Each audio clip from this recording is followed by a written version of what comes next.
مسیح یسوع کے خوبصورت نام میں آپ سب کو سلام۔ زبور 2۔ قومیں کس لیے طیش میں ہیں اور لوگ کیوں باطل خیال باندھتے ہیں؟ خداوند اور اس کے مسیح کے خلاف زمین کے بادشاہ صف آرائی کر کے اور حاکم آپس میں مشورہ کر کے کہتے ہیں، آؤ ہم ان کے بندھن توڑ ڈالیں اور ان کی رسیاں اپنے اوپر سے اتار پھینکیں۔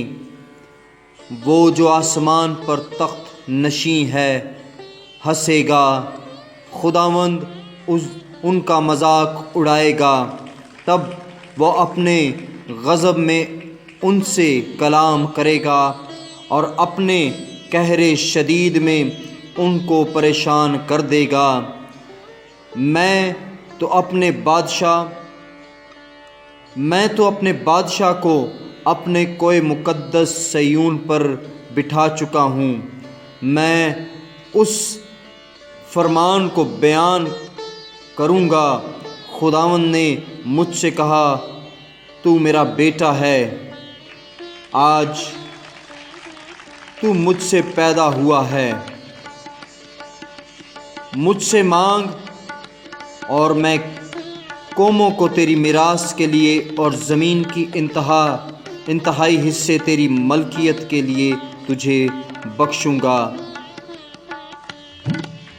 تو ان کو لوہے کے عصا سے توڑے گا، کمہار کے برتن کی طرح ان کو چکنا چور کر ڈالے گا۔ بس اب اے بادشاہو دانش مند بنو، اے زمین کے عدالت کرنے والوں تربیت پاؤ۔ ڈرتے ہوئے خداوند کی عبادت کرو، کانپتے ہوئے خوشی مناؤ۔ بیٹے کو چومو، ایسا نہ ہو کہ وہ قہر میں آئے اور تم راستہ میں ہلاک ہو جاؤ، کیونکہ اس کا غضب جلد بھڑکنے کو ہے۔ مبارک ہے وہ سب جن کا توکل اس پر ہے۔ پاک کلام کا پڑھا اور سنا جانا ہم سب کے لیے باعث برکت ہو، آمین۔